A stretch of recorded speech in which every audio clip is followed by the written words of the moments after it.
নমস্কার বন্ধুরা, আমি সুভাষিস সংবাদ সোচ্চারে এই মুহূর্তে আপনাদের স্বাগত।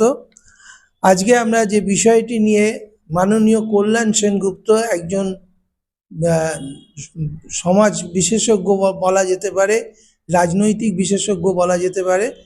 দীর্ঘদিন ধরে যিনি বিভিন্ন বিষয়ে আমাদের রাজ্যের এবং সারা দেশের রাজনৈতিক প্রেক্ষাপট নিয়ে নানান প্রতিক্রিয়া দিয়ে থাকেন, সেই কল্যাণ সেনগুপ্তর কাছে আমরা এসেছি। আমাদের আজকের যে আলোচনার বিষয় সেটা হচ্ছে সম্প্রতিকালে যে 6টি বিধানসভা উপনির্বাচন পশ্চিমবাংলায় হলো, সেই 6টি বিধানসভা উপনির্বাচনেই তৃণমূল কংগ্রেসের জয় জয়কার। যেখানে অনেকেই ভেবেছিল এবারের নির্বাচনে হয়তো শাসক দলের বিরুদ্ধে কিছু ভোট পড়বে, বিরুদ্ধে কিছু আসন যাবে। কারণ আপনারা জানেন, অভয়াকাণ্ডের ফলে, আর.জি. কর অভয়াকাণ্ডের ফলে একটা বিশাল অংশের মানুষ বর্তমান রাজ্য সরকারের ভূমিকার ওপর অসন্তুষ্ট ছিল। এমনটাই বিরোধী দল এবং বিভিন্ন মিডিয়া সংবাদ মাধ্যমের মাধ্যমে সেটাই প্রচার করা হয়েছিল, কিন্তু সেরকম কোনো ঘটনা ঘটল না। বিপুল ভোটে 6টি আসনে শাসক দলের জয় হয়েছে। এর কি ব্যাখ্যা আছে, সেই বিষয়ে আমরা একটু মাননীয় কল্যাণ সেনগুপ্তর কাছে যাব। দাদা, এই বিষয়ে যদি একটু আপনার ব্যাখ্যা করেন কি? হ্যাঁ, আজকে আরজিকর নিয়ে যে আন্দোলনটা 2-3 মাস ধরে চললো, সেটা নিয়ে অনেকেই মনে একটা ছিল, ভাবনা ছিল যে এর ফলে কি বামেদের ভোট কিছুটা বাড়বে, একেবারে জিতে যাবে এটা কেউই ভাবেনি। হ্যাঁ, কিন্তু মানে কতটা বাড়তে পারে এরকম একটা ভাবনা ছিল আর কি। কিন্তু দেখা গেল শেষ পর্যন্ত যে বাড়ে তো নেই, কিছু কিছু জায়গা কমেই গেছে। এর কারণটা হচ্ছে যে মানে এই সিপিএম এর প্রতি সাধারণ মানুষের মানে এতটাই অনাস্থা যে আজকে যে আন্দোলন, যে সামাজিক আন্দোলনটা, মানুষ কিন্তু সরকারের উপর নানা কারণে ক্ষুব্ধ। মানে এই আর.জি. করের কাণ্ডে আমরা যেটা দেখলাম যে হ্যাঁ, তাদের মধ্যে নানা বিষয় নিয়ে তাদের মধ্যে সরকারের বিরুদ্ধে বা শাসক দলের বিরুদ্ধে ক্ষোভ বিক্ষোভ যথেষ্ট আছে। কিন্তু তারা যখন নাকি দেখলো যে এই ক্ষোভ বিক্ষোভকে কাজে লাগিয়ে সিপিএম ক্ষমতায় আসতে চাইছে, তখন কিন্তু তারা আস্তে আস্তে আস্তে আস্তে এই আন্দোলন থেকে সরে গেল। এবং প্রথম দিকে যে 14ই আগস্ট যে রাত দখলের আন্দোলনটা ছিল, সেটা সাংঘাতিকভাবে মানুষ, সাধারণ মানুষ, বিশেষত মহিলারা, তারা এটাতে নেমেছিল একেবারে, মানে দল মত নির্বিশেষে, মানে শুধু যারা রাজনীতি সচেতন বলে নয়, যারা মানে রাজনীতির সঙ্গে কোনো রকম সম্পর্ক নেই, মানে সেই সমস্ত মহিলারাও, তারাও কিন্তু মনে করেছিলেন যে না, এর একটা এই ধরনের একটা ঘটনা, এমনি তো ধরুন খুন ধর্ষণ তো আমাদের এখানে সর্বত্র সারা দেশব্যাপী চলছে।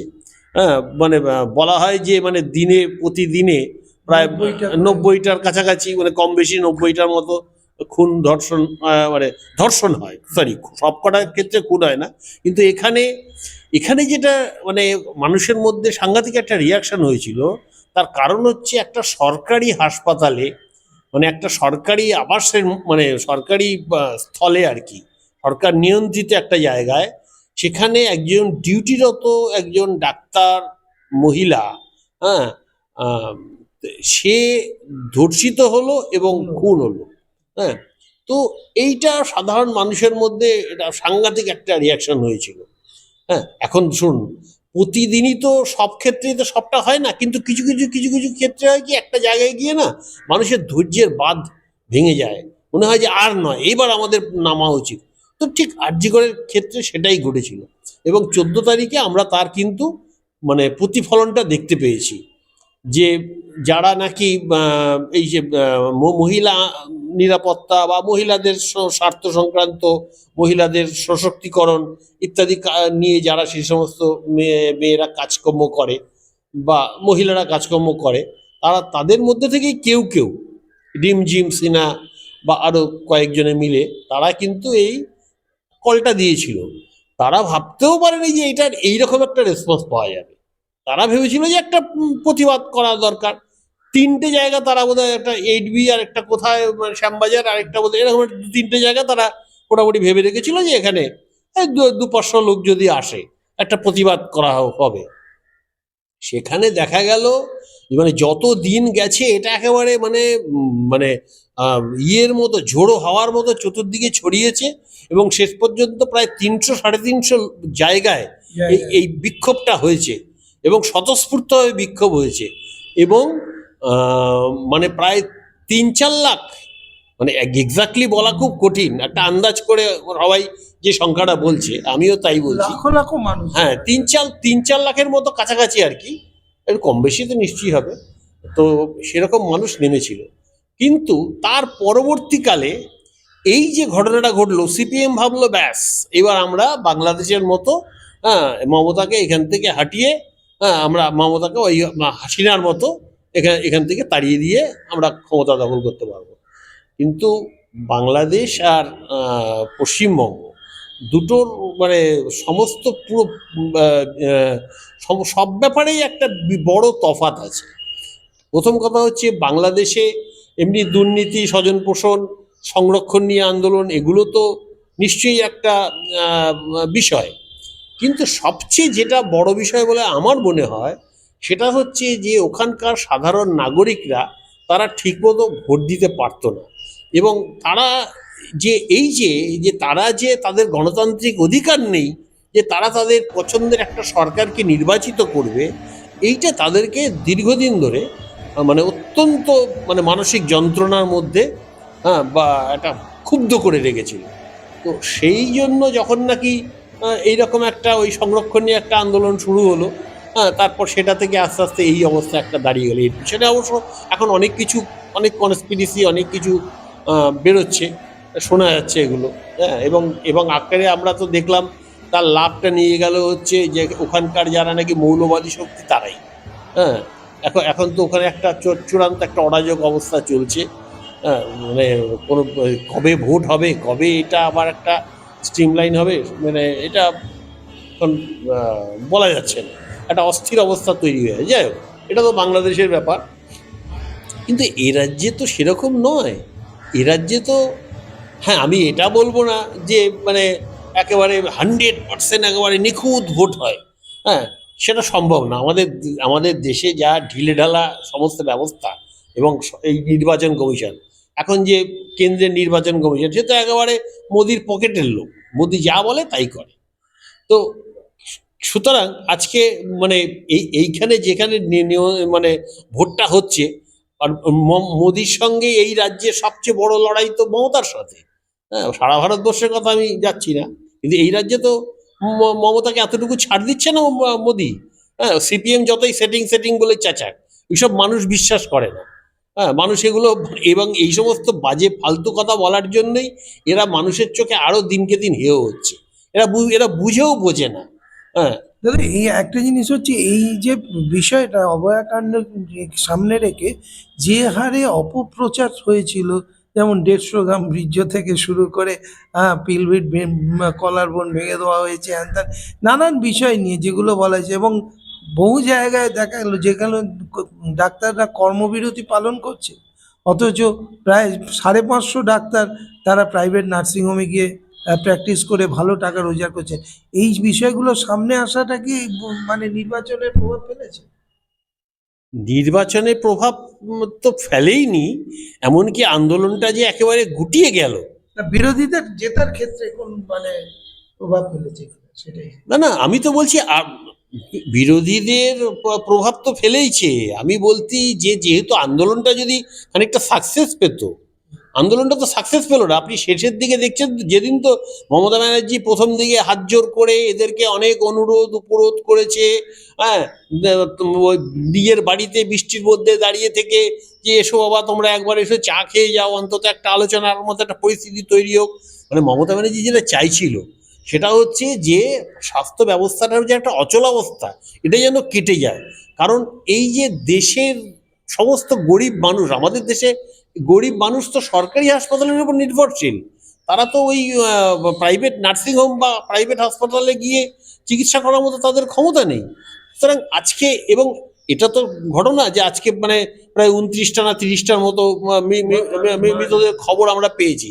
এর এর বাইরেও যে আরো কত ঘটনা ঘটেছে সবটা তো আর রেকর্ডে নেই। হ্যাঁ, বা এগুলো তো সবাই অতটা খেয়ালও করতে পারেনি। তখন সবাই একটা অস্থির হয়ে আছে কত তাড়াতাড়ি এই অচলাবস্থা মিটবে, এবং সেইটায় মমতা ব্যানার্জিরও তাই ইয়ে ছিল।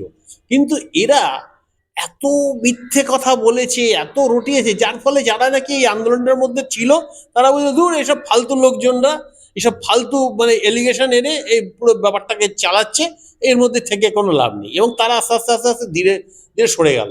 পরবর্তীকালে যে মিছিল হয়েছে, এই যে দ্রোহ কাল হবে, সব সিপিএম এর লোক, সব সিপিএম আর কিছু কিছু কিছু নকশালপন্থী সংগঠন আছে, তারা, তাদের তো কোনো বিশেষ সাংগঠনিক জোর নেই, অল্প স্বল্প, কিন্তু মূল শক্তি ছিল এখানে সিপিএম।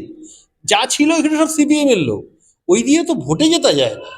এবং তার ফলে কি হলো, যেদিন নাকি লাস্টে যখন নাকি নির্বাচনটা হচ্ছে, আরে মানে নির্বাচন বলছি সরি, যেদিন নাকি আপনার শেষ পর্যন্ত ইয়েটা হচ্ছে, ওই যে আলোচনাটা হলো নবান্নে ফাইনাল, সেদিন তখন দেখা গেল যে এই এই মানে এবং মানে আলোচনাটা একটা চলতে চলতে চলতে চলতে যখন নাকি মমতা ব্যানার্জি ওই লিস্টটা দেখালো, যে ওই 363 না 563 জন ডাক্তার। যাই হোক, আর সংখ্যাটা আমার এখন ঠিক মনে নেই। তো এইরকম তারা গিয়ে স্বাস্থ্যসাথী ইয়ে তারা ওখানে চিকিৎসা করে কোটি কোটি টাকা তারা ওখান থেকে আয় করছে। এটা একেবারে মানে কি বলবো, দুর্নীতির বিরুদ্ধে এরা লড়াই করে, এটা দুর্নীতি নয়? এটা তো চরম দুর্নীতি। এটা তুমি এখানে সরকারি হাসপাতালে তুমি বন্ধ করে দিয়ে তুমি ওখানে ওখানে গিয়ে তুমি চিকিৎসা করাচ্ছ, হ্যাঁ, আর ওখান থেকে তুমি টাকা কামাই করছো। আর এইদিকে দেখা যাচ্ছে সমস্ত বড় বড় ইয়েরা বলছে আমরা পদত্যাগ করলাম, আমরা পদত্যাগ করলাম। কে গণপদত্যাগের না। হ্যাঁ, গণপদত্যাগের না। এই সমস্ত দেখে মানুষ একেবারে বীতশ্রদ্ধ হয়ে গেছে যে ফালতু একেবারে এইটা।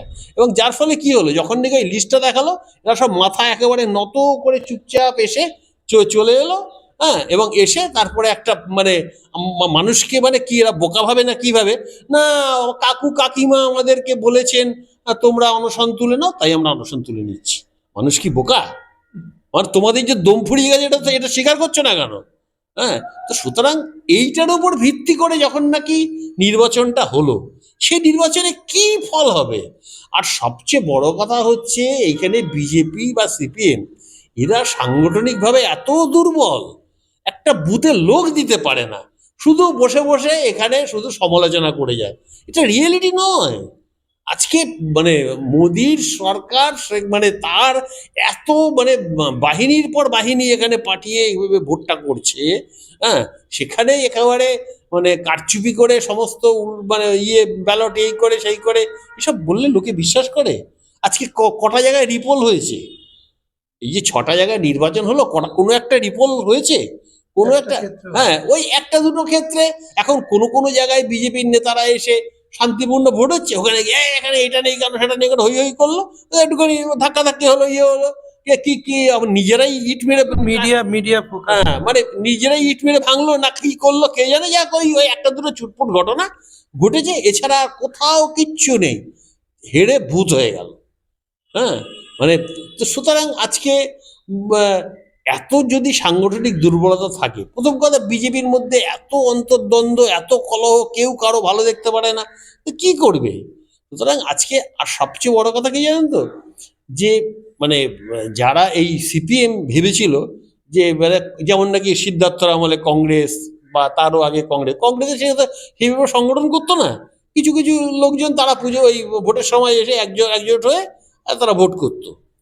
কিন্তু এই যে মমতা ব্যানার্জি তো অন্তত সিপিএম এর থেকে এটা শিখে নিয়েছে যে সারা বছর ধরে মানে মানুষের সঙ্গে যোগাযোগ রাখতে হবে, এবং তার সাথে সাথে সিপিএম যেটা করতো না, মমতা ব্যানার্জি কিন্তু একটা জিনিস বোঝে যে আমি ওই সংগঠন দিয়ে শুধু ভোট করতে পারবো না, আমাকে মানুষের মন জয় করতে হবে উন্নয়ন করে। আজকে এই যে লক্ষ্মীর ভান্ডার বলুন বা সেই আগে থেকে কন্যাশ্রী বলুন বা আরও যে সমস্ত আহ, উন্নয়নের যে সমস্ত প্রকল্পগুলো, সেগুলো নিয়ে বহু সমালোচনা হয়েছে। কিন্তু আজকে দেখা যাচ্ছে অনেক সমালোচনা করার পরেও সবাই সেই একই পথে যাচ্ছে।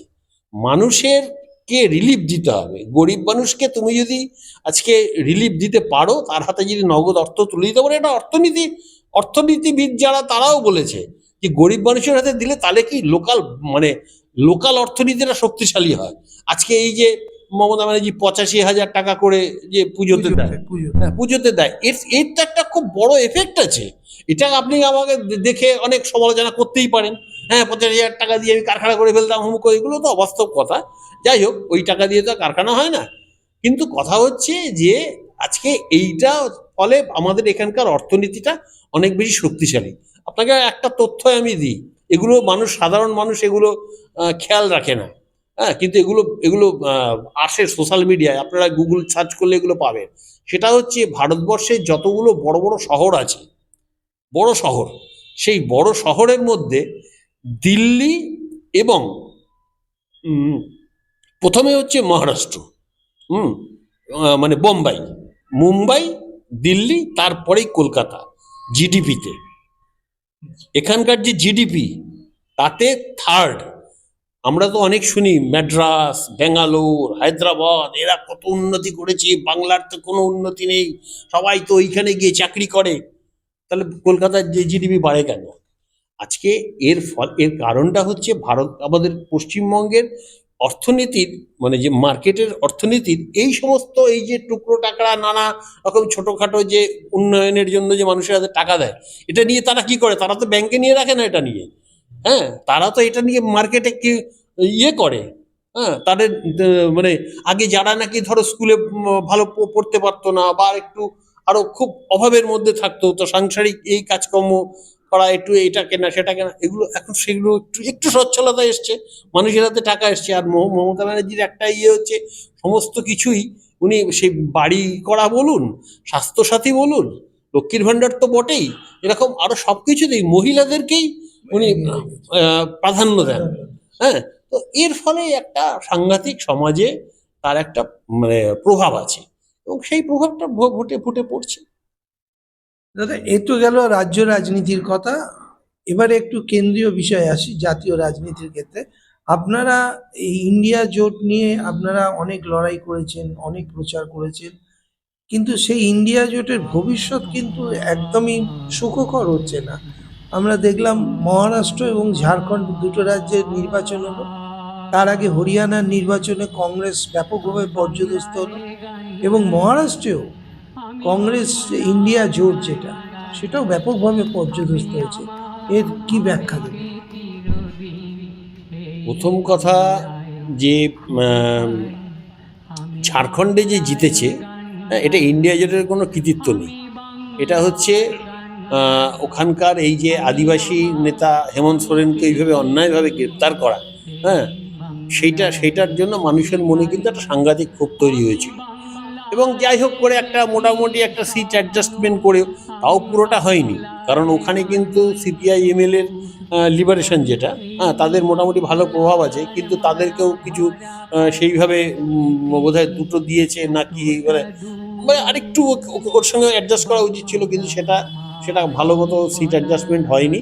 কিন্তু তা সত্ত্বেও মানে হেমন্ত সোরেনের কারণেই হোক, বা ও একটা এই যে আমাদের যেমন মানে লক্ষ্মীর ভাণ্ডারের মতো ওখানে একটা মহিলাদের একটা ইয়ে করেছিল, প্লাস বিদ্যুতের বিল মুকুব করেছিল, তো এরকম কিছু আর্থিক সুযোগ সুবিধা, উন্নয়নের কিছু প্রকল্পের জন্য, কিছু আর্থিক সুবিধার জন্য, তো সেখানে রেজাল্টটা ভালো হয়েছে। কিন্তু মহারাষ্ট্রে সবচেয়ে আশ্চর্যের বিষয় হচ্ছে, মহারাষ্ট্র যেখানে নাকি ধরুন আপনার এই মানে লোকসভা ইলেকশন, এটা কদিন আগেকার ব্যাপার, খুব বেশি দিন আগেকার ব্যাপার তো নয়, সেখানে ব্যাপক হারে মানে এনডিএ বা বিজেপি খারাপ রেজাল্ট করেছে। হ্যাঁ, তারা এই কমাসের মধ্যে তারা সাংঘাতিক এইরকম রেজাল্ট করলো। হ্যাঁ, জিততে হয়তো পারতো, কারণটা ওরাও ওইখানে ওই লক্ষ্মী, ওরাও খুব চালাকি করেছে, ধরুন একসাথে ভোটটা করলো না, জম্মু কাশ্মীর হরিয়ানা, হ্যাঁ তার সাথে কিন্তু এই চারটি জায়গারই ভোট করার কথা ছিল, ওরা দুটো আলাদা করে নিল, আর দুটো এখানে করলো। এর কারণ হচ্ছে এটাকে পিছিয়ে দিয়ে ওই যে ওদের যে লাডলি বাহেনা না কি একটা যেটা আছে, সেই সেই প্রকল্পের টাকাটা ওরা এক আগে দেয়নি, দিয়ে 3 মাসের টাকাটা একবারে দিল 7,500 টাকা করে। এবার হঠাৎ করে আপনি 7,500 টাকা হাতে পেলে সেটা তো একটা বিশাল ব্যাপার হয়, তাই না? এই জন্য ভোটটা পিছিয়ে রেখে এইটাকে দিয়ে এখানে একটা বিরাট এটার একটা ইম্প্যাক্ট করেছে। আর তাছাড়া সবচেয়ে যেটা, কংগ্রেসের কি কোনো ব্যর্থতা না বলবেন? সেটা তো বড় কথা, সেটা আমি আসছি, সেটাতে আমি পরে আসছি, আগে আমি এই দিকগুলো একটু বলে নিই। আরেকটা আমার যেটা মনে হয় সেটা হচ্ছে এতদিন পর্যন্ত না এই যে মানে মোদি, শাহ অতটা বলে না, মোদি বা নাড্ডা এরা আরএসএস এর সম্বন্ধে মানে বেশ আহ, বিরূপ কথাবার্তা বলেছে। আরএসএস এর আমাদের কোনো দরকার নেই, আমরা আমাদের মতো ইয়ে করে জিতবো, হ্যান ত্যান ইত্যাদি ইত্যাদি। তার ফলে না এই মানে উত্তরপ্রদেশ বলুন বা ইয়েতে এই যে 240-এ আটকে গেল, আরএসএস একটু গাছাড়া ভাব ছিল এর মধ্যে, খুব খুশি ছিল না যে মোদি এরকম একচ্ছত্র ক্ষমতা নিয়ে আবার আসুক। তো এইবার কিন্তু তারপরে 240 হয়ে যাওয়ার পর এইবার আমরা দেখতে পাচ্ছি যে মানে মোদি সারেন্ডার করে গেছে মোটামুটি। হ্যাঁ, এখন আর ওইসব কথা তো বলছেই না। তার ফলে এখন কিন্তু আরএসএস এইবার মানে যেমন হরিয়ানায় প্রচার করেছে, আবার এই মহারাষ্ট্র প্রচণ্ড, মহারাষ্ট্র তো সাংঘাতিকভাবে, এবং বলতে গেলে মানে আরএসএসই এটা প্রায় জেতালো। কিন্তু এইগুলো তো হচ্ছে মানে মানে সাদা দিক, কিছু কিছু কালো দিকও মানে সন্দেহ দেখা দিচ্ছে। যে এই যে যেমন একটা মানে কংগ্রেস তো ঠিকমতো বিষয়গুলোকে তুলতেও পারে না। এই যে কয়েকটা জায়গায় মানে এই যে ইভিএম নিয়ে চুরিচামারি, এগুলো তো 100% এরা করে না, একটা ক্যালকুলেটেড ইয়েতে করে। হ্যাঁ, তো সেখানেও আপনার দেখা যাচ্ছে যে ওই 99%, কিছু কিছু জায়গায় 60%, 70% ব্যাটারি ডাউন, আর কোনো কোনো জায়গায় 99%। এটা কি করে হয়? আর যেখানে 99% ব্যাটারি মানে ইয়ে আছে, সেখানে দেখা যাচ্ছে যে রেজাল্ট সব বিজেপির পক্ষে যাচ্ছে। এটা তো সন্দেহের ব্যাপার। আর নির্বাচন কমিশনের কাছে কমপ্লেন করেছে, নির্বাচন কমিশন ঠিক আছে আমরা দেখছি, 2-4 দিন বাদে বলে দিল না আমরা সব পরীক্ষা করে নিয়েছি, এসব বাজে কথা, যাও, হয়ে গেল, তদন্ত শেষ, এক কথায় খারিজ। সুতরাং এর তো কোনো, এটার যে সত্যতা আছে কি নেই, কোনো নিরপেক্ষ কোনো কাউকে দিয়ে কোনো এটা তদন্ত করা হলো না। হ্যাঁ, আর কংগ্রেসও সেই রকমই, এই একবার দুবার বললো হয়ে গেল, ব্যাস। এখন এই মহারাষ্ট্রে সেটা আরো ব্যাপকভাবে হচ্ছে। কারণ এবং এইটা যদি এই এই জিনিস যদি চলতে থাকে না, তাহলে আপনার 2029-এ আপনি ওকে হারাবার কোনো উপায়ই থাকবে না। কারণ আস্তে আস্তে রাষ্ট্র মানে ইয়েগুলো সব ধরে নিচ্ছে তো।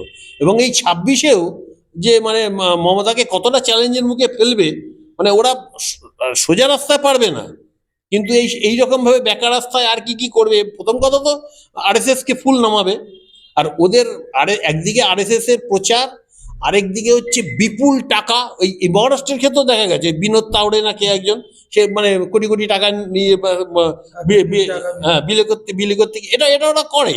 যেখানে যেখানে গরিব জায়গা মানুষগুলো আছে, আদিবাসী মানুষ বা গরিব মানুষ আছে, এরা এদেরকে একদম টাকা দিয়ে, হ্যাঁ, আর এরা না এই এই গরিব মানুষগুলো এত সরল হয়, আমাদের মধ্যে শহুরে ইয়ে না, যে যে ঠিক আছে টাকাটা নিয়ে নে, ভোটটা দিবি না। ওরা ভাবে যে আমি টাকাটা নিলাম, ভোট দেবো না, এটা আমার পাপ হবে। হ্যাঁ, এরকম একটা ইয়ে ওদের মধ্যে কাজ করে, যার ফলে কি এইসব এইভাবে টাকা দিয়ে কিছু ভোট নেয়। আর কিছু ভদ্রলোকদের মধ্যে হিন্দু মুসলমান হ্যান ত্যান এই সমস্ত করে ইয়ে করে ভোট নেয়। তো এইভাবে আরএসএস এর একটা বিরাট মানে প্রচার এবার কাজ করেছে। কিন্তু সবচেয়ে যেটা আমার মনে হয়, এটা বিরোধী দলের যদি বিশেষ করে ইন্ডিয়া জোট, হ্যাঁ, যদি এইভাবে সঠিকভাবে না লড়ে, তাহলে আগামী দিনে কিন্তু বিজেপিকে হারানো খুব কঠিন। হ্যাঁ, কারণ এই এই রকম এই যে নির্বাচন কমিশনার আছে, নির্বাচন কমিশনারটা করে মোদির পকেটের লোক, কোনো মানে কোনো দিকে তাকায় না, আর একেবারে নির্লজ্জের মতো। হ্যাঁ, তো আর মানে কোর্টে গেলেও যে এটা কতদূর কি হবে সেটাও বোঝা মুশকিল। এই যে আজকে একটা ইয়ে উঠেছিল, বলেছিল ব্যালট দেওয়া হোক, ওরা বলে যে আপনারা কোর্ট থেকে বলছে, আর আপনারা জিতলে ভালো, না জিতলে খারাপ। হ্যাঁ, এরকম হয় না, মানে কি মানে কোর্টও সেরকমই হয়ে গেছে এখন। আহ, না, একটা বিষয় হচ্ছে যে রাহুল গান্ধীর নেতৃত্ব এবং উল্টো দিকে নরেন্দ্র মোদীর নেতৃত্ব এবং কি মানে বিরোধীদের কাছে বিকল্প এটাই, মানে মানুষ এটা কি মেনে নিতে চাইছে না? কি বলবেন মানে শুনুন, নরেন্দ্র মোদীর বিকল্প পাওয়া যাচ্ছে না, যেখানে একটা জায়গা থেকে দাবি উঠছে যে মমতা ব্যানার্জি অনেক বেশি বিকল্প মুখ হতে পারত। না, আমি এটাকে সঠিক মনে করি না।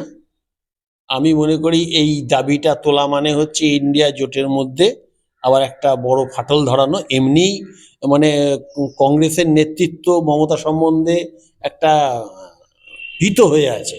এই বোধহয় মমতা বোধহয় সব ঝামেলা পাকাবে, এই করবে সেই করবে হ্যান ত্যান।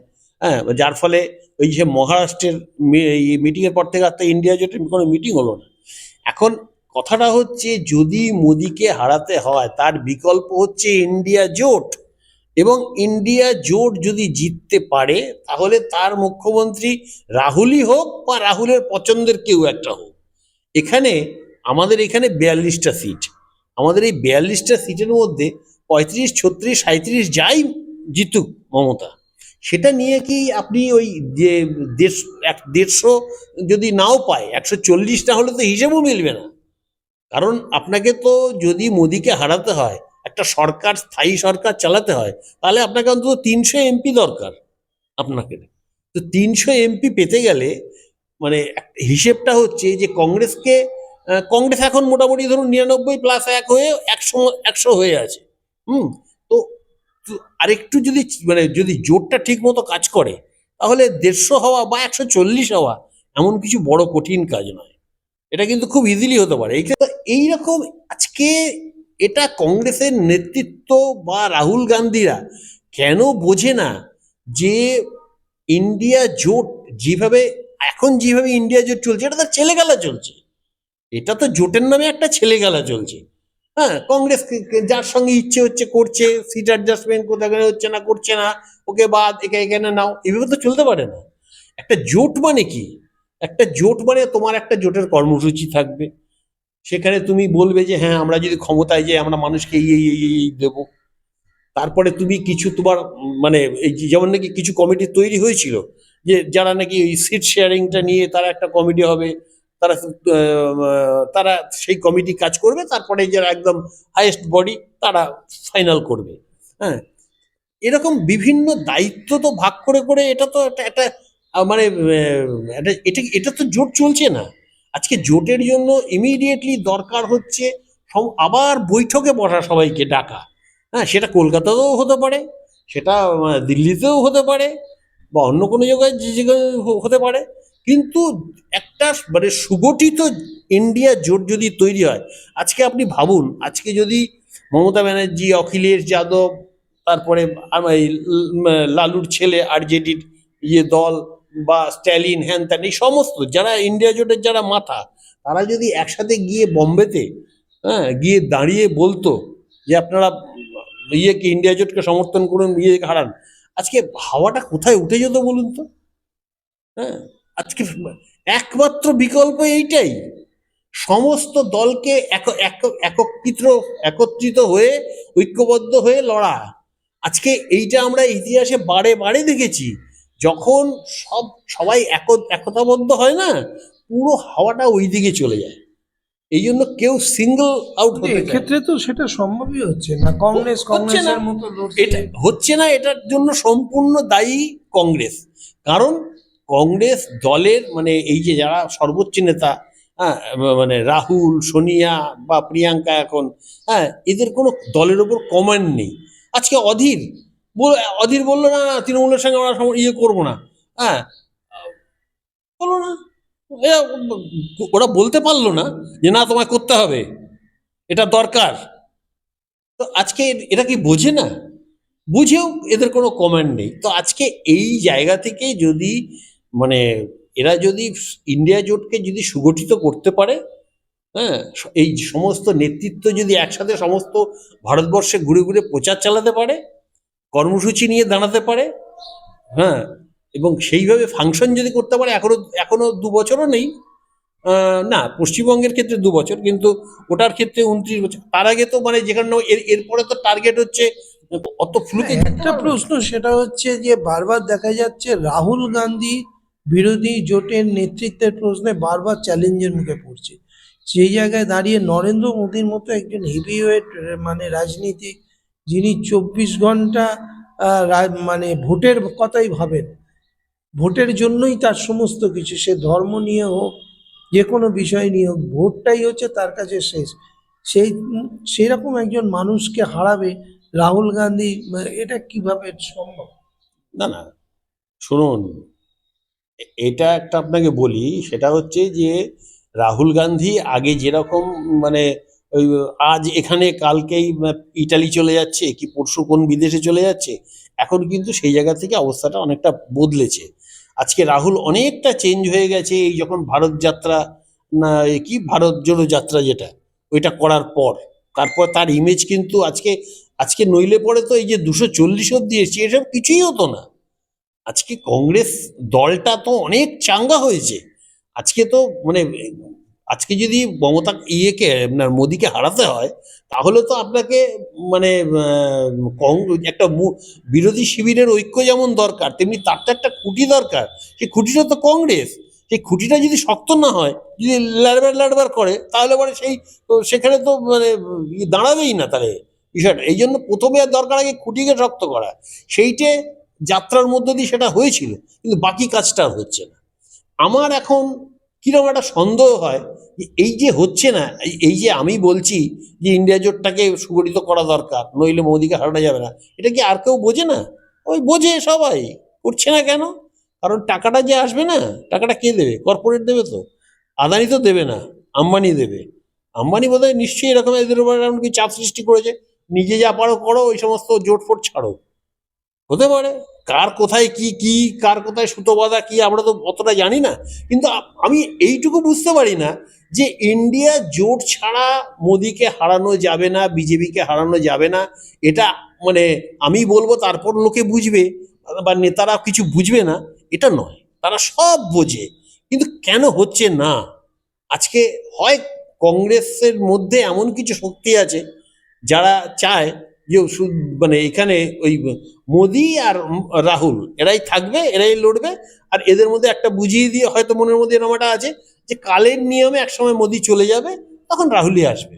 মানে এইগুলো হচ্ছে এই যে স্তোদ বাক্য বলে মানে পুরো বিষয় থেকে ঘুরিয়ে দেওয়া।